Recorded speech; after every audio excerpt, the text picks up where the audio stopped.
I'd like now to talk about the general structure of Soma Christou. It's basically two main parts.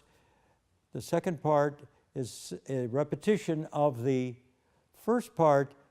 That is, the text is the same, but the texture is different. The melody migrates in the second part, whereas in the first part, it stays in the soprano. I'd like to talk about the performance style now. Since this piece is written in a Renaissance style, it needs to be done with a minimum of vibrato.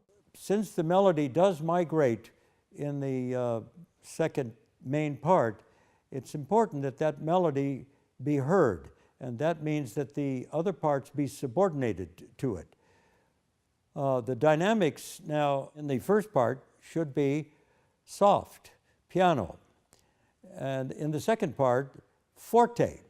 But the parts that do not have the main melody should not be forte. They should be mezzo forte or even less, so that the melodic line always stands out. At the very end, the Alleluia should retard. At the penultimate measure, the next to the last measure, there should be a retard.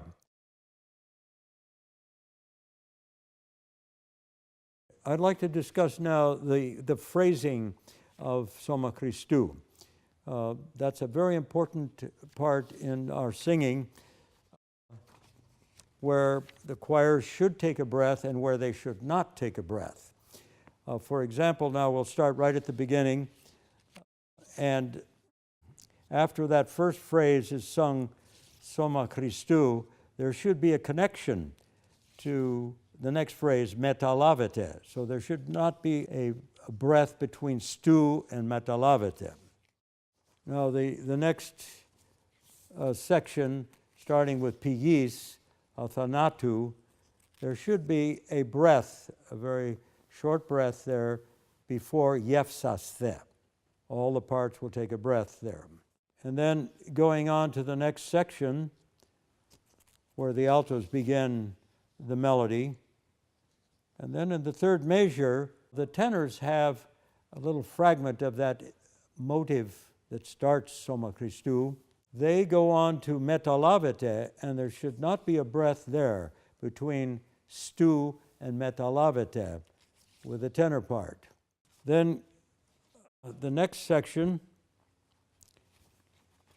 would be on the last page, on page 4.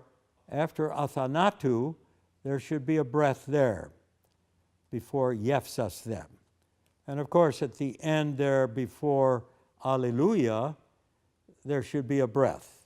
I'd like to add a few more points here, or actually one point concerning the phrasing. And I want to refer specifically to page 2 at the bottom in the first and second measure. In the second measure, you have a rest for the bass part, a half rest. So just before that, the note in the bass is a half note on the syllable tu. And so, technically speaking, that half note should be sung right up to the rest. However, the other parts will have to take a breath and shorten the half note on the syllable tu.